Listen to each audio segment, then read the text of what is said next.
Alô, comunidade das redes sociais! Mais uma vez aqui para tratarmos de mais um tema. E hoje eu gostaria de falar sobre o desejo e a política. Será que política tem alguma coisa a ver com desejo? Ou política é só uma maneira de organizarmos a sociedade com as nossas razões, com a nossa racionalidade? Mas qual seria o papel do desejo, das paixões? Eu gostaria de falar sobre isso daqui a pouco. Mas antes, gostaria de convidar você mais uma vez a se inscrever no nosso canal, a dar o seu like, a fazer o teu comentário e a compartilhar nosso material com outras pessoas. Sobretudo, se você compreende a importância deste canal, compartilhe. E quando você se inscrever, acione o sininho para receber notificações de novos vídeos. E lá nos grupos de Facebook, quando você dê like também dentro do vídeo, não só nos grupos de Facebook. Mas aí você me perguntaria, mas o que me levaria a me inscrever no seu canal, a participar, a dar like, a compartilhar? Esse canal tem dois objetivos. Objetivo número 1 é: esse canal pretende ser um espaço de incentivo à valorização do professor, à valorização do magistério, tornando a voz do professor uma voz que reverbera na sociedade.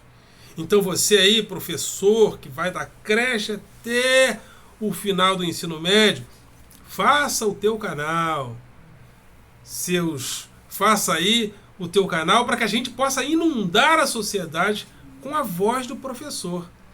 Porque numa sociedade onde o professor não tem voz, não é valorizado, essa sociedade com certeza vai ter um problema mais sério em relação a toda a sua maneira de se construir como sociedade.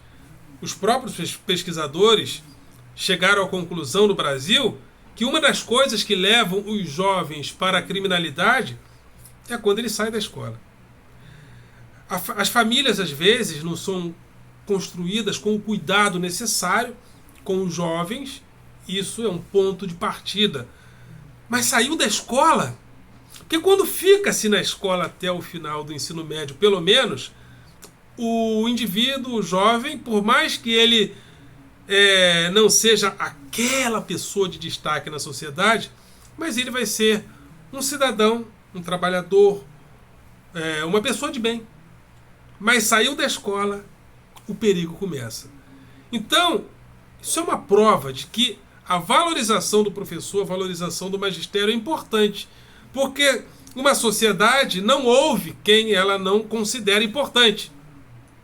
Então, a voz do professor, inclusive valorizando a ciência para que as pessoas não tomem cloroquina e ivermectina para curar Covid-19, quem fala isso? Sobretudo o professor de ciência e biologia. Então, é importante vocalizar o professor, reverberar a importância da voz do professor para que uma valorização mínima da ciência seja possível. Porque, segundo especialistas, novas pandemias virão.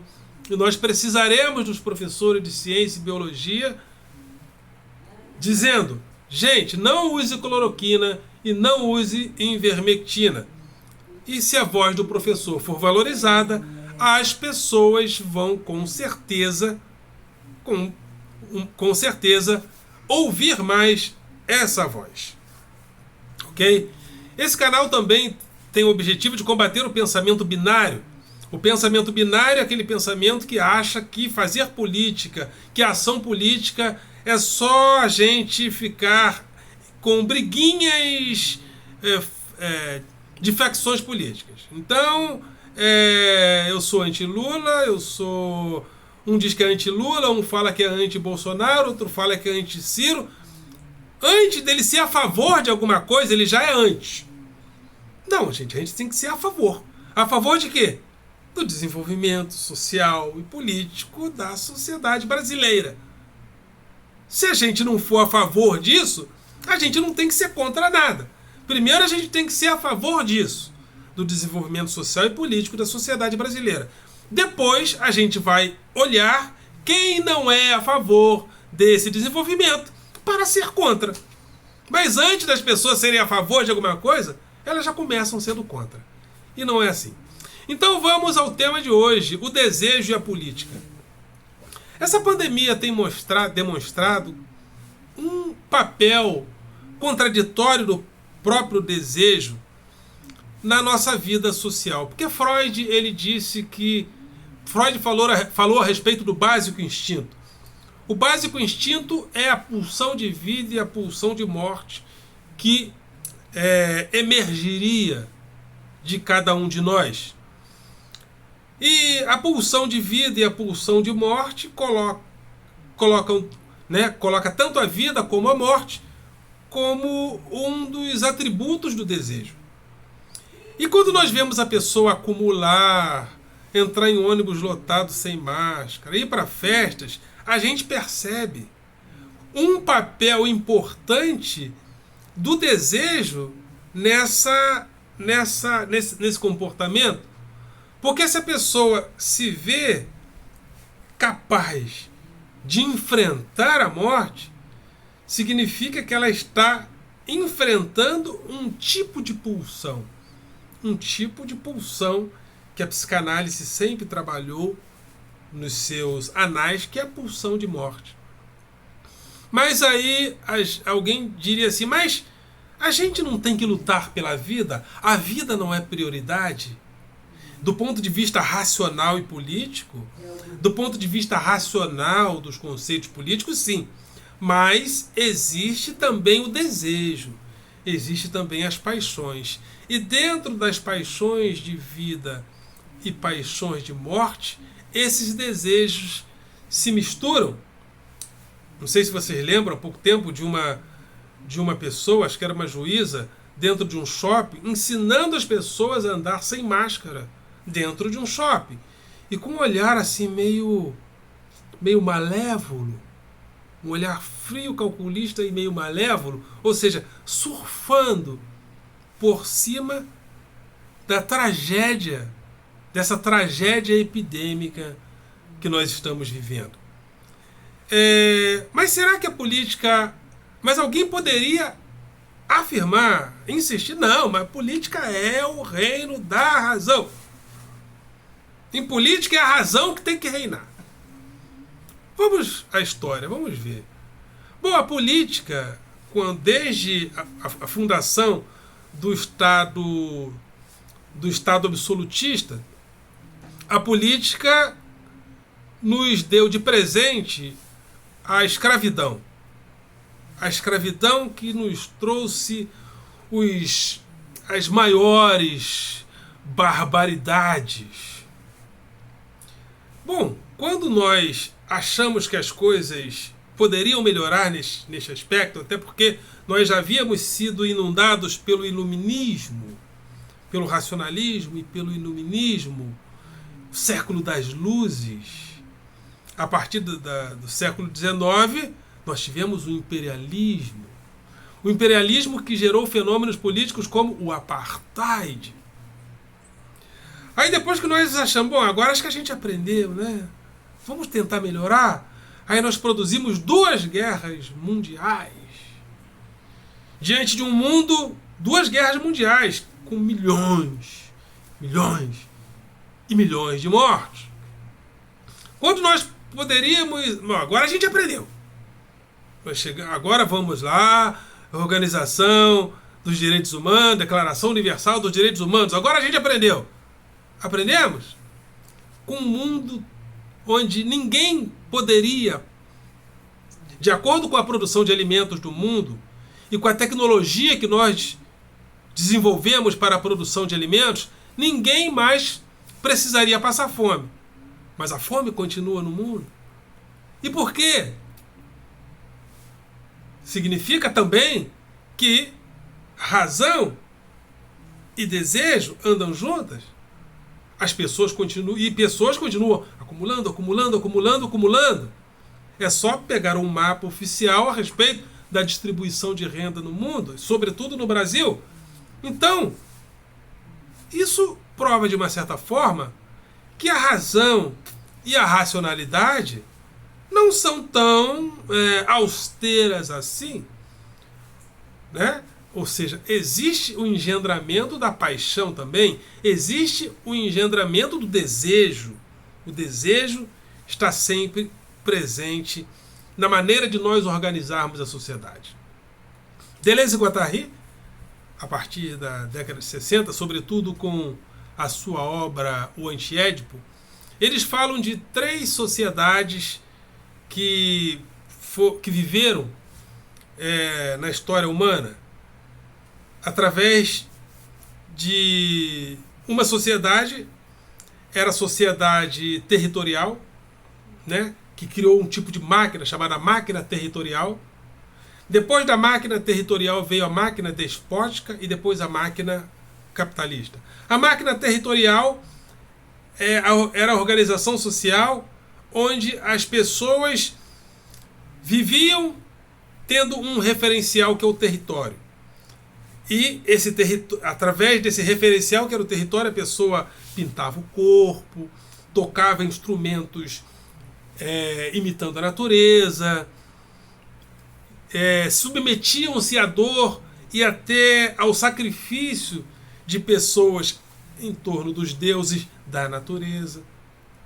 Então, a máquina territorial era uma maneira de conter o desejo, né? Porque as organizações sociais, as máquinas, elas são uma espécie de tampa da caixa de Pandora para não deixar o desejo se expandir de qualquer maneira. Depois vieram as máquinas despóticas, os grandes impérios egípcios, persas, assírios, babilônicos. E essas máquinas despóticas transferem a referência social para o rei. As medidas passam a ser o rei, o dono, inclusive, da vida das pessoas. Era o rei misericordioso e clemente que deixava as pessoas viver, porque o rei era o dono da vida das pessoas. Então, nessa sociedade, inclusive, as próprias medidas eram baseadas no corpo do rei, o côvado. A medida chamada côvado era do cotovelo do rei até a ponta dos dedos, como está escrito lá no texto bíblico. Então, as máquinas despóticas tinham o corpo do rei como a referência. E a máquina capitalista, que é a máquina atual, que tem uma unidade referencial universal, que é o dinheiro, que é a moeda, que é referendada pelos bancos, pelo sistema financeiro e bancário. E essa sociedade capitalista, ela é uma sociedade onde o desejo é levado à enésima potência. Por quê? Porque é uma sociedade que te oferece tudo. Ela te oferece casa na praia, ela te oferece apartamento nas zonas nobres das cidades, elas te oferecem carro do ano, só que elas te oferecem, mas ao mesmo tempo elas dizem: mas você tem dinheiro para comprar? Não tem dinheiro? Então você não tem esse objeto do desejo que te é oferecido. Então a máquina capitalista axiomatiza o desejo em um referente universal, que é a moeda, que é referendada pelo sistema financeiro e pelo sistema bancário. Então, a própria sociedade capitalista é uma prova de que as nossas vidas sociais e políticas não são tão organizadas assim em torno da lógica, em torno da razão. Porque nada é mais contraditório que a vida dentro de uma sociedade capitalista. Então, por isso e por essas razões todas, nós podemos dizer que quando nós combatemos esses comportamentos das pessoas que não usam máscara, que acumulam, que entram em ônibus lotados sem máscara, que fazem e acontece, que fazem festa. Nós falamos, nós criticamos baseados na razão, nas tradições da razão. Só que quando nós combatemos essas coisas aparentemente não racionais, fugindo do desejo, nós, usando aqui um termo popular, damos com os burros na água. Porque é sempre por dentro do desejo que nós somos convencidos das coisas. Não é fugindo do desejo que nós vamos convencer as pessoas que elas devem fazer A ou B, mas é sempre por dentro do desejo. Aliás, o Nietzsche dizia que não foi a lógica que inventou a vida, foi a vida, ou seja, não foi a razão que inventou a vida, foi a vida que inventou a razão. A razão é muito importante como uma tampa da caixa de Pandora. A racionalidade é importante como uma tampa da caixa de Pandora, para que os impulsos do desejo, da paixão, não saiam por aí atabalhoadamente, gerando a barbárie. E é por isso que nós criamos as máquinas sociais, a máquina territorial, a máquina despótica e a máquina capitalista, para que cada uma dessas máquinas organizem-se racionalmente, mas essa racionalidade ela é apenas uma representação de contenção de todos os ímpetos do desejo. Mas não é por fora do desejo que nós vamos combater essas coisas. Nós só podemos combater a barbárie de uma situação como essa, onde as pessoas não se importam com o próximo por dentro do desejo. A pulsão de vida, pulsão de morte. A vida faz parte do desejo. Queremos viver, porém a pulsão de morte está presente nas nossas relações conosco e com a sociedade. Como Nietzsche falava, houve momentos, houve dias onde as pessoas não tinham problemas em dizer que gostam de ver sofrer. Então é isso. Então a razão é uma categoria muito importante. A razão é uma categoria muito importante. Mas que a razão não pode ser usada como forma de tentativa de escapar do desejo. Nós não temos como escapar do desejo. Agora, é um desafio importante, né? Como convencer as pessoas a não agir dessa maneira com a razão instrumental, mas por dentro do desejo. É um desafio. É um desafio muito grande. Porque as pessoas só serão convencidas se elas forem convencidas no seu desejo. Se elas só serão convencidas se elas forem convencidas no desejo. Porque já faz um tempo já que a própria psicanálise, e aqui eu estou estabelecendo um diálogo com a psicanálise, que ela demonstra que a razão ela é um espaço não bem reduzido na nossa condição humana. A razão não é tão ela não é tão diretiva assim. Existe também o desejo. E é um desafio, né?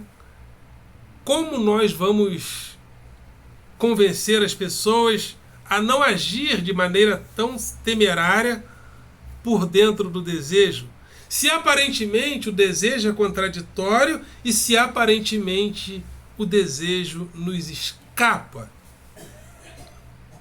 É um desafio. Eu não tenho resposta agora. Mas eu vou pensar melhor nesse meu pensamento. E em vídeos a posteriori eu gostaria de voltar a isso. Mas como eu não estou com uma resposta objetiva agora, eu gostaria de convidar você a participar dessa nossa reflexão, para que a gente possa desenvolver algum tipo de pensamento a respeito disso. Ok, galera? Vocês são do coração.